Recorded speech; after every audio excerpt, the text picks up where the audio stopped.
I'm Marcus, 54 years old. While I was living abroad, I inherited my wife's condo, and I found out my son-in-law sold it behind my back. My lawyer checked the documents and said, "Silly boy." The next day he called me bragging. Then the truth hit him hard.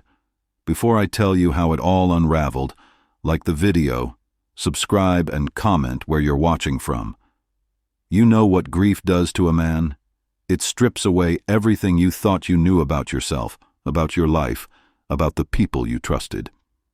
When my Sarah died 18 months ago, I felt like I was drowning in a sea of memories and regrets. The consulting work overseas wasn't just about money, it was about running. Running from the empty house, from her clothes still hanging in the closet, from the smell of her perfume that somehow lingered in every room despite my best efforts to air the place out. Sarah was the kind of woman who planned everything. She organized our bills, our insurance, our retirement accounts. Hell, she even had a color-coded system for the spice rack. When the cancer came, she fought it with the same methodical precision she brought to everything else. And when she knew she was losing that fight, she made sure every legal document was bulletproof. The will was crystal clear. I was the sole beneficiary of everything, including the condo she'd inherited from her mother years before we met. The lawyer, Ruth Hendricks, was her longtime attorney and the executor of the estate. Sarah chose Ruth specifically because she didn't want family drama complicating things after she was gone. Family means well, Sarah told me in those final weeks, but grief makes people do stupid things. Ruth will handle the legal stuff so you don't have to fight anyone while you're mourning. My daughter Emma meant the world to me, but her husband Ethan, that's where things got complicated. Ethan was one of those guys who always had an angle, always knew a guy who knew a guy, always had his fingers in some deal or scheme. He wasn't malicious, or so I thought, just ambitious in that way that made me uncomfortable. He called himself a problem solver and took pride in handling family business, so the rest of us didn't have to worry about the details. Emma was caught in the middle. She loved her mother fiercely, but she also wanted to keep peace in her marriage. Ethan had a way of making his opinions sound like facts, and Emma often found herself nodding along to keep harmony in their household. I saw it happening, but what could I say? She was a grown woman making her own choices. The legal baseline was ironclad. Sarah's will explicitly named me as the sole beneficiary of all her assets, including the condo. The executor duties went to Ruth, not to any family member. Sarah had learned from watching her own family tear each other apart over her father's estate years earlier. She was determined that wouldn't happen to us. I was in Munich, sitting in a sterile hotel room after another 18-hour consulting day, when Ruth called. The time difference meant it was nearly midnight her time, which immediately set off alarm bells. Ruth wasn't the type to call unless something was seriously wrong. "Marcus," she said, and I could hear the controlled anger in her voice. "We have a problem, a big one." My stomach dropped. "What kind of problem?" "The condo has been sold. The sale went through 3 days ago." I felt like I'd been punched in the gut. "What do you mean sold? How is that possible?" Ethan filed paperwork claiming he was acting as the family representative with authority to handle the estate assets. He forged documentation suggesting you had assigned your rights to him as a convenience while you were abroad. The rage that hit me was unlike anything I'd ever experienced. It started as a cold knot in my chest and spread outward like fire through my veins. "He did what?" "I need you to listen carefully, Marcus. Do not contact Ethan directly. Do not call Emma. Do not post anything on social media. We need to build our case methodically. Can you access any emails or letters from Sarah that specifically mention her intentions for the condo?" My hands were shaking as I opened my laptop. Sarah had been meticulous about documenting everything, especially as her illness progressed. I found dozens of emails where she explicitly discussed the condo being my security blanket and foundation for whatever comes next. There were messages to Emma explaining why the will was structured the way it was, and even a touching note to her sister explaining that the condo represented Sarah's way of taking care of me when she no longer could. "I have everything," I told Ruth, my voice hoarse with fury. She documented every decision, every intention. There's no ambiguity here. Good. Gather it all and send it to me encrypted. And Marcus, this is going to get ugly before it gets better. Family situations like this always do. The next morning I received a text from Emma that made my blood boil even more. "Dad, so relieved the condo situation is finally handled. Ethan took care of everything so you don't have to worry about it while you're dealing with your work situation. Love you." The casual tone, the assumption, the complete dismissal of my rights, it was like a slap in the face. Emma was clearly parroting whatever story Ethan had fed her, probably painting himself as the responsible son-in-law cleaning up loose ends for the grieving widower. The audacity of it left me speechless. Ruth worked fast. Within 48 hours, she had confirmed what we suspected. Ethan had forged documents claiming I had assigned my inheritance rights to him. The paperwork was sophisticated enough to fool a busy title company, but sloppy enough that a real attorney could spot the inconsistencies immediately. Ruth filed an emergency motion to freeze the sale proceeds and began the process to unwind the entire transaction. But Ethan's hubris was just getting started. 3 nights later, at 11 p.m. Munich time, my phone rang. Ethan's name flashed on the screen, and against my better judgment, I answered. "Marcus, my man!" His voice was loud, celebratory, like he'd just closed the deal of the century. "Just wanted to give you the good news personally. Closed strong on the condo. Got a great price. Better than you would have sitting on it for months trying to handle it from overseas." I gripped the phone so hard I thought it might crack. "Ethan, what the hell did you do?" Relax. I handled everything. Family takes care of family, right? Look, I know there might be some confusion about the paperwork, but the condo was technically community property anyway, since Sarah inherited it during your marriage. I've been managing the family's financial interests, and this was the smart move for everyone involved." The lies came so smoothly, so confidently, that I almost admired his audacity. Almost. "I'm thinking 15 grand should cover any inconvenience on your end," he continued. "That's generous, considering the alternative was months of legal fees and real estate commissions eating into the value. Emma's thrilled. We can finally move forward with our plans for the kid's future." I wanted to scream. I wanted to reach through the phone and shake him until his teeth rattled. Instead, I forced my voice to stay level. "Ethan, you need to understand something. That property wasn't yours to sell. Sarah's will." "Sarah's gone, Marcus." His tone shifted, becoming patronizing in a way that made my skin crawl. "I know grief is hard, but we have to be practical about these things. The family needs to think about the future, not get stuck in the past." This was the right call. When I hung up, my hands were trembling with rage. I immediately called Ruth despite the hour. "Record any future conversations," she advised. "And Marcus? He just admitted to fraud on a recorded line. We've got him." The next morning, Ethan discovered that the sale proceeds had been frozen. The rage in his voice when he called could have melted steel. "What the hell did you do?" he screamed before I could even say hello. "You froze our money? Are you out of your goddamn mind?" "It's not your money, Ethan. It's family money. Sarah would have wanted this handled as a family decision, not some legal technicality bullshit. You abandoned us, Marcus. You ran off to Europe to play consultant while we dealt with the aftermath of her death. We handled the funeral arrangements, we cleaned out her things, we dealt with all the emotional labor, and now you want to swoop in and claim everything for yourself." The accusations hit like physical blows. I was grieving. You were running away, and now you're being greedy and selfish, and you're going to destroy Emma's marriage over a piece of real estate. Do you even care about your daughter's happiness? Or are you just bitter that someone else stepped up when you couldn't handle your responsibilities? I hung up and sat in my hotel room, shaking with fury and hurt. The worst part was that some of his words hit home. I had been running away. I had left Emma to deal with the practical aftermath of her mother's death, while I hid behind work obligations halfway around the world. But that didn't give him the right to steal from me. Within hours, my phone was buzzing with messages from extended family members.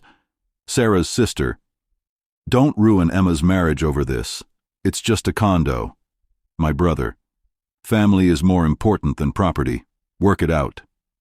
Even Emma's mother-in-law, "Ethan was just trying to help. Can't you see he had everyone's best interests at heart?" The narrative had been set. I was the absent, grief-stricken father who couldn't handle practical decisions, and Ethan was the responsible son-in-law cleaning up the mess. The fact that he had committed fraud was somehow irrelevant compared to the larger story of family harmony and moving forward. But I wasn't backing down. Sarah's wishes weren't suggestions.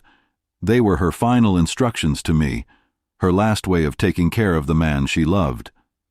I wasn't going to let anyone, not even family, trample on that sacred trust. The situation got more complicated when I received an email from the buyers, a young couple named David and Lisa Chen. They had closed on the condo, moved in with their 2 small children, and were now caught in the middle of our legal battle. "Mr. Johnson," Lisa wrote, "we had no idea there were any issues with the sale. Ethan assured us that all family members were in agreement and that he had full authority to handle the transaction. We've already moved our belongings in, and our children are enrolled in the local school district. We're willing to cooperate with whatever legal proceedings are necessary, but we hope this can be resolved quickly.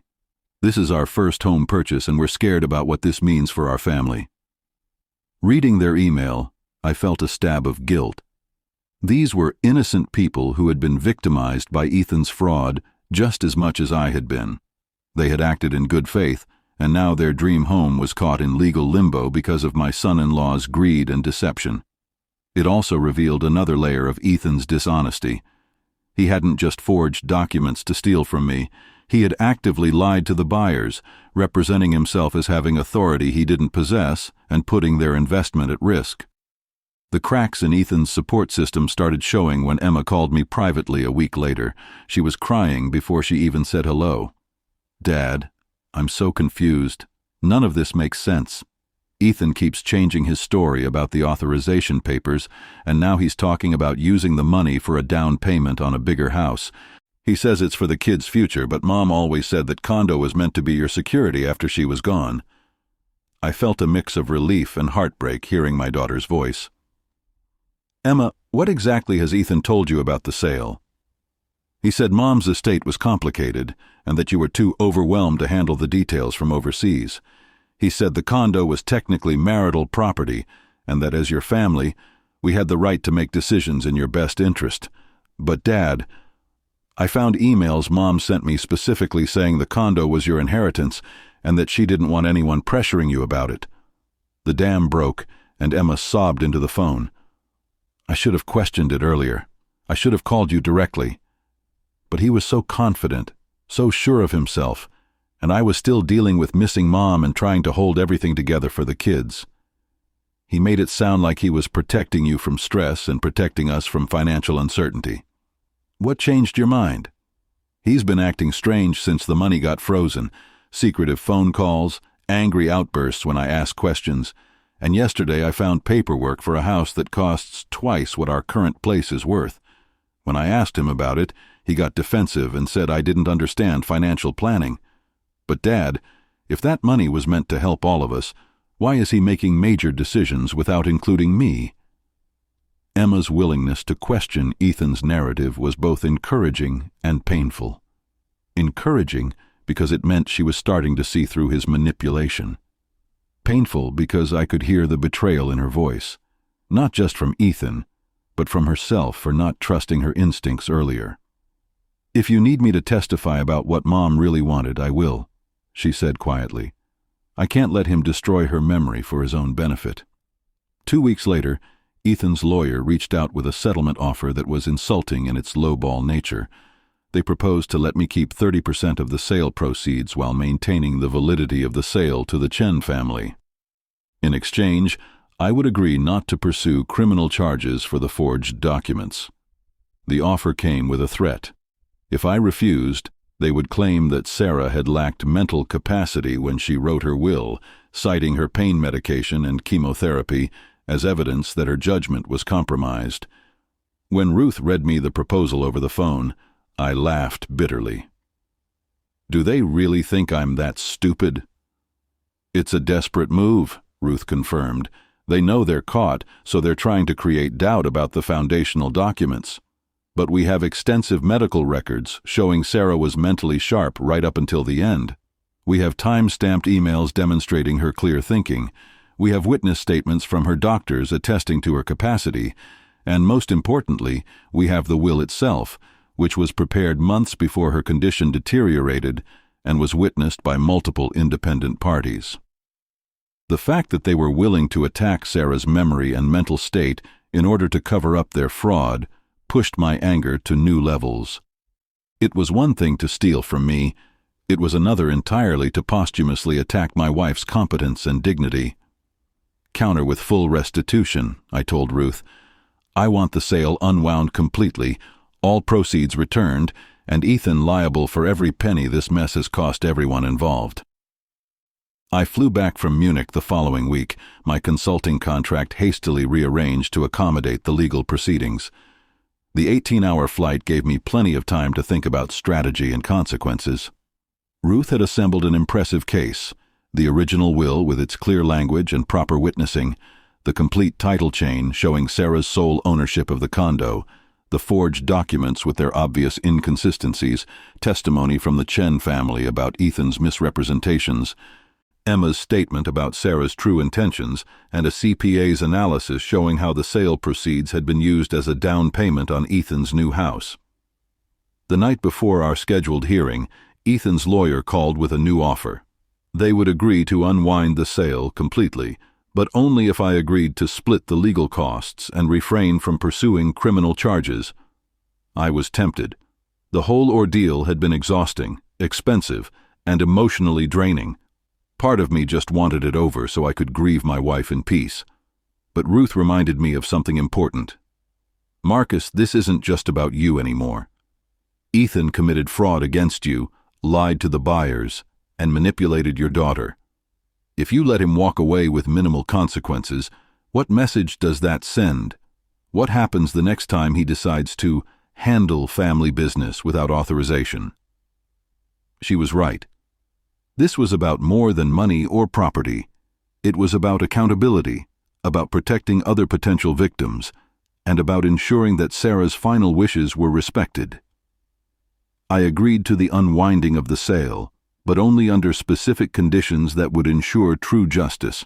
My terms were non-negotiable: a written admission from Ethan acknowledging his intentional deception and attempted forgery, formal apologies to me, the Chen family, and Emma, full restitution that went beyond the legal minimums to include all costs incurred by the buyers for moving, storage, and temporary housing, coverage of all legal fees related to unwinding the fraud, a binding clause preventing Ethan from ever contesting Sarah's will or estate again with violations reactivating our criminal complaint, and a letter to our extended family clarifying the truth of what had happened, copied to both me and Ruth.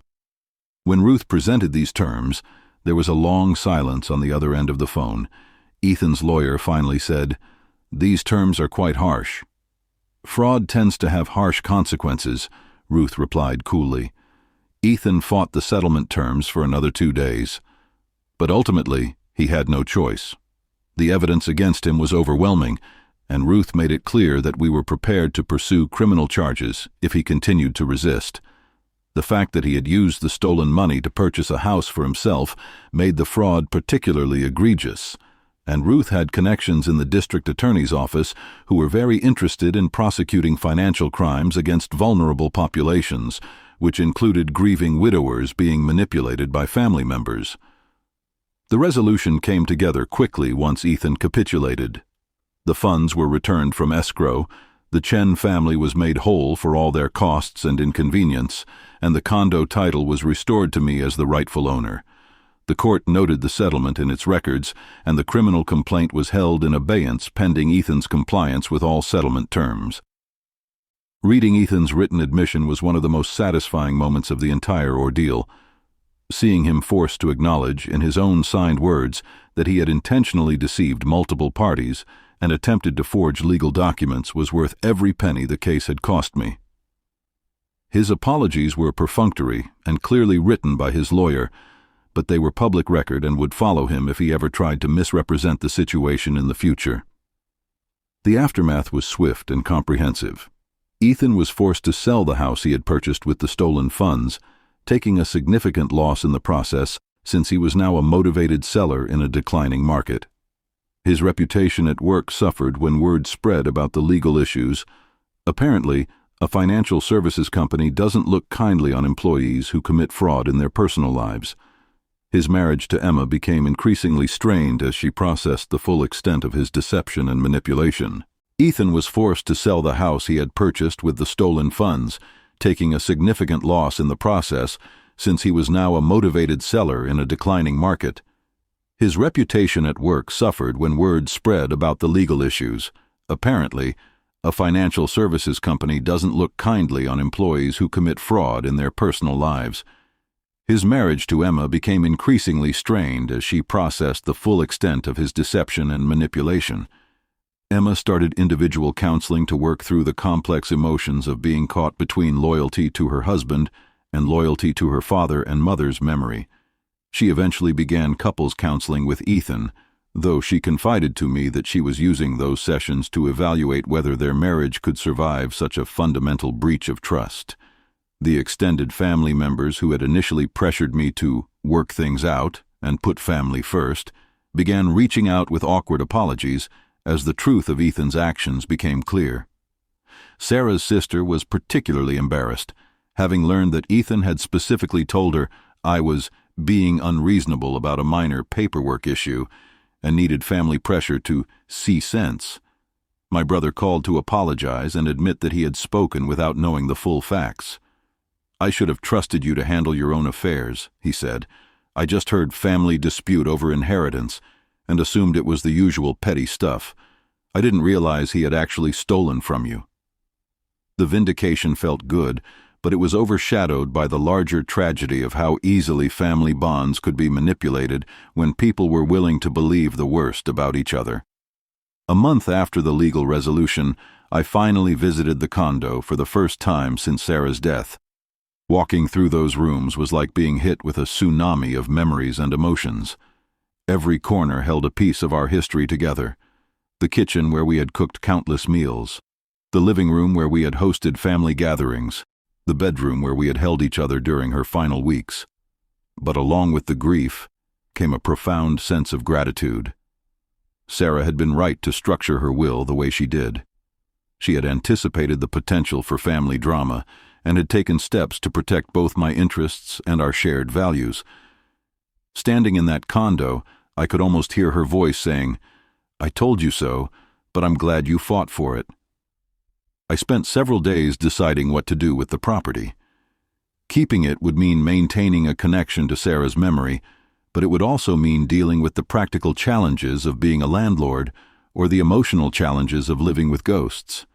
Selling it would provide financial security and flexibility, but it would also mean letting go of the last tangible piece of Sarah's care for me. In the end, I decided to sell the condo and use the proceeds to honor Sarah's memory in a way that would create ongoing benefit for others. I established a scholarship in her name at the local community college, specifically for students studying healthcare administration, Sarah's field before she became a full-time mother. I also used a portion of the funds to start a consulting studio focused on ethical succession planning, helping families navigate inheritance issues before they became sources of conflict. The irony wasn't lost on me that Ethan's attempted theft had ultimately led to something more meaningful than simply owning a piece of real estate. Sarah's final gift to me wasn't just financial security.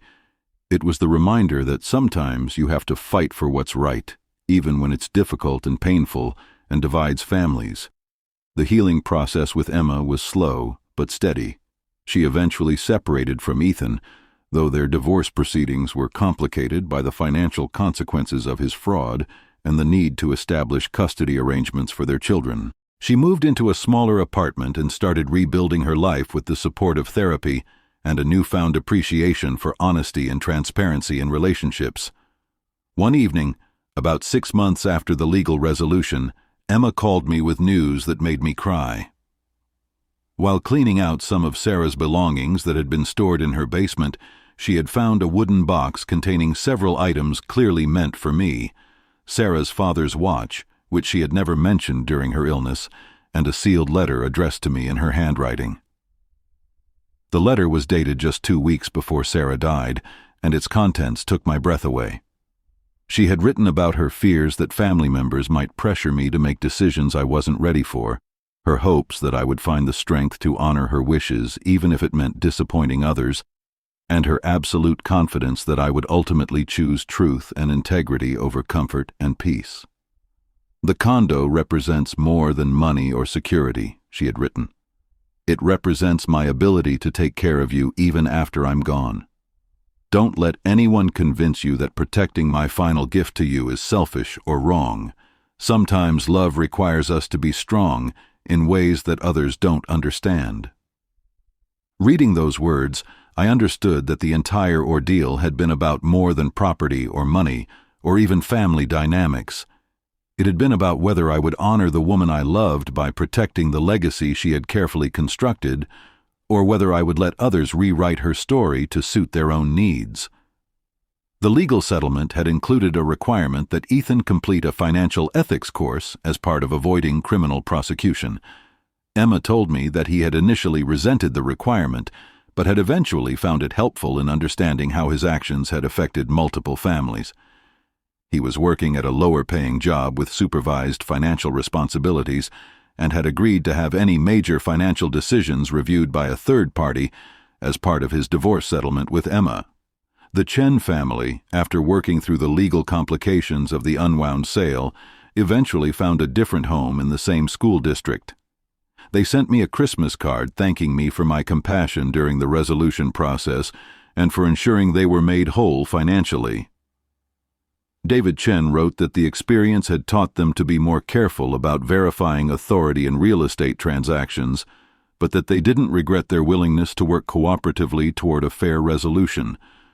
2 years later, as I sat in my new office space planning another ethical succession workshop for local families, I reflected on everything the ordeal had taught me. Sarah's condo had never been just real estate. It was her last promise to me, her final way of saying, "I love you, and I want you to be okay." Protecting that promise had cost me comfort, family harmony, and peace of mind, but it had restored something more valuable: the truth of who we were together and what we stood for as a couple. The consulting work I now did with families facing inheritance questions often involved helping people understand that legal documents aren't just paperwork, they're expressions of love, care, and values. When someone takes the time to write a will, choose an executor, and communicate their intentions clearly, they're giving a gift to their survivors: the gift of knowing exactly what they wanted and why. Ethan's theft hadn't just been a violation of legal rights. It had been an attack on Sarah's voice from beyond the grave, an attempt to rewrite her story and her values to serve his own purposes. Fighting to restore her wishes hadn't been about greed or stubbornness. It had been about love and respect and the sacred duty we owe to those who trust us with their final instructions.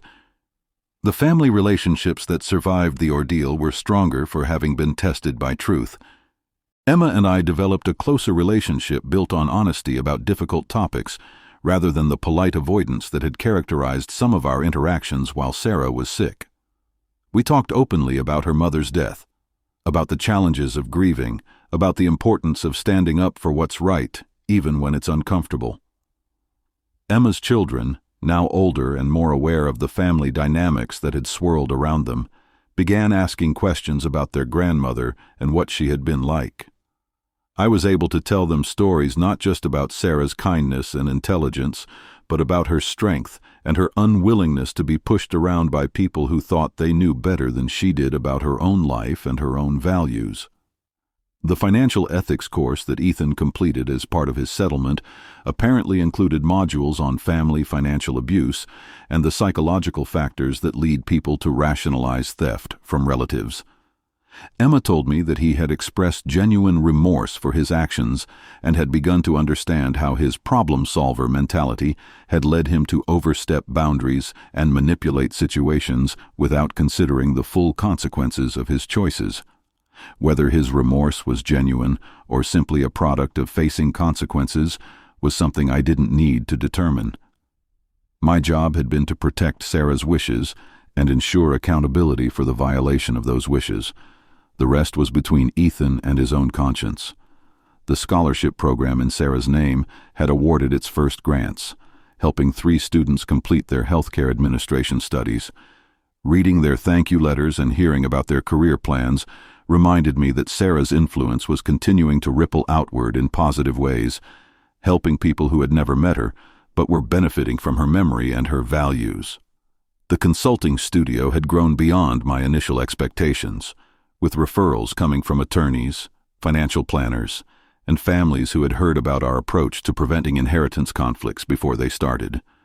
Much of the work involved helping people have difficult conversations about money, property, and family dynamics, while everyone was still healthy and able to participate fully in the planning process. One particularly rewarding case involved helping an elderly couple navigate the competing interests of their 4 adult children, each of whom had different ideas about how the family farm should be handled after the parents were gone. By facilitating honest conversations about everyone's needs, concerns, and capabilities, we were able to develop a succession plan that honored the parents' wishes while addressing the legitimate interests of all the children. The process took months and required difficult conversations about money, responsibility, and family roles, but it prevented what could have been years of bitter litigation after the parents' deaths. Every time I helped a family avoid the kind of conflict that had torn through my own family, I thought about Sarah and her careful planning. She had tried to prevent exactly the kind of drama that Ethan had created, but she couldn't have anticipated the lengths to which someone might go to circumvent her intentions. What she had done was give me the tools I needed to fight back: clear documentation, proper legal representation, and the moral authority that comes from knowing you're defending someone else's clearly expressed wishes rather than your own selfish interests. The anger that had sustained me through the legal battle had gradually transformed into something more sustainable, a commitment to helping other families honor their loved ones' intentions and avoid the pain of inheritance fraud. The work felt like a continuation of Sarah's care for me. She had solved my immediate problem by leaving me the condo, and now I was using the skills I had developed in protecting that gift to help other people protect their own families' legacies. Late at night, when I was working on particularly complex family situations, I would sometimes put on Sarah's father's watch and think about the chain of inheritance and responsibility that connected generations. Sarah had inherited values from her parents, had lived those values throughout our marriage, had passed those values on to Emma, and had trusted me to protect those values after she was gone.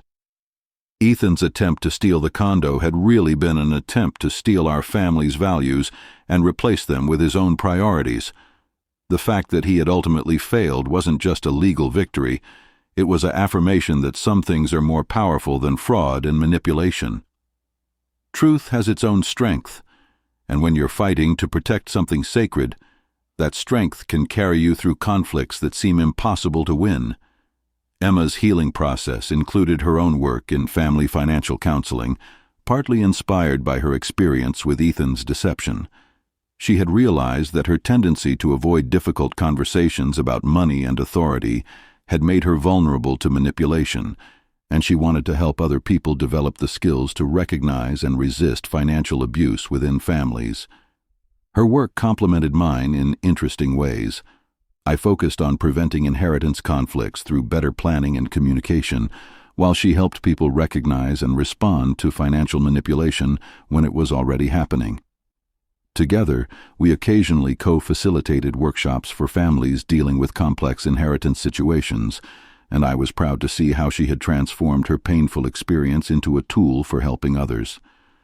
The extended family members who had initially pressured me to accommodate Ethan's theft had gradually come to understand not just the legal facts of what had happened, but the deeper principles at stake. Sarah's sister, in particular, had done her own research on inheritance fraud and had become something of an advocate for protecting elderly and grieving people from family financial abuse. I was so focused on keeping peace in the family that I forgot about keeping justice in the family, she told me during one of our reconciliation conversations. Sarah spent months carefully planning how to take care of you after she was gone, and I almost helped someone steal that gift because I didn't want to deal with conflict. I won't make that mistake again. These conversations were healing, but also sobering. They revealed how easily good people could be manipulated into supporting wrongdoing when the issues were framed in terms of family harmony versus individual rights. Ethan had been skilled at presenting himself as the reasonable family man, trying to help everyone move forward, while painting me as the absent, selfish widower who cared more about money than relationships. The reality that I was a grieving husband fighting to honor his wife's final wishes while Ethan was a son-in-law committing fraud for personal gain, had been obscured by the emotional complexity of family dynamics and the natural desire to avoid conflict. It had taken legal documentation and professional investigation to cut through the emotional manipulation and establish the objective facts of what had actually happened. This pattern repeated itself in many of the families I now worked with. Good people, faced with complex inheritance situations, often defaulted to solutions that prioritized immediate peace over long-term justice. They would pressure the difficult family member to compromise rather than confronting the family member who was actually causing the problem. Understanding this dynamic helped me develop better strategies for helping families navigate inheritance conflicts without sacrificing either relationships or principles. The criminal complaint against Ethan remained in abeyance, held open pending his compliance with all settlement terms. Ruth had explained that this arrangement gave us leverage to ensure his continued cooperation while avoiding the time and expense of a criminal trial. If he violated any aspect of the settlement, failed to make payments, attempted to contest the will again, or misrepresented the situation to others, we could reactivate the complaint and pursue prosecution. So far, he had complied with all requirements, though Emma reported that he continued to struggle with the financial and professional consequences of his actions. The house sale had cost him significant money, his career advancement had been derailed, and his reputation in their social circle had been damaged by the truth about his fraud. These weren't punishments I had sought. They were natural consequences of his choices, but they served as ongoing reminders that actions have lasting effects beyond the immediate legal resolution. The Chen family had settled happily into their new home and had become advocates for more thorough verification processes in real estate transaction. David Chen had written an article for a local real estate publication about the importance of independent legal review when purchasing property from estate sales, using his experience as a case study in how fraud can affect innocent buyers. Their willingness to speak publicly about their experience helped educate other potential buyers about warning signs and protective measures. As I approached the 3rd anniversary of Sarah's death, I realized that the grief that had once felt overwhelming had been transformed into something more manageable, a deep sadness at her absence combined with gratitude for the time we had together and the continuing influence of her love and wisdom. The condo sale and subsequent legal battle had been a crucible that had tested my commitment to her values, and I was proud that I had chosen to honor her memory rather than taking the easier path of accommodation and avoidance. The anger that had fueled me through the worst parts of the conflict had largely faded, replaced by a sense of purpose and mission that felt like a continuation of our partnership. Sarah had always been passionate about fairness and justice, sometimes to a fault.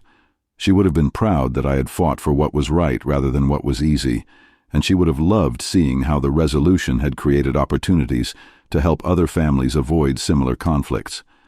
The pain of losing her would never completely disappear, but it had been joined by other emotions. Pride in having protected her legacy, satisfaction in helping other families honor their loved ones' wishes, and hope that our story could serve as an example for others facing similar challenges. My wife's condo was never just real estate. It was her last promise to me, her final way of saying, "I love you and I want you to be secure."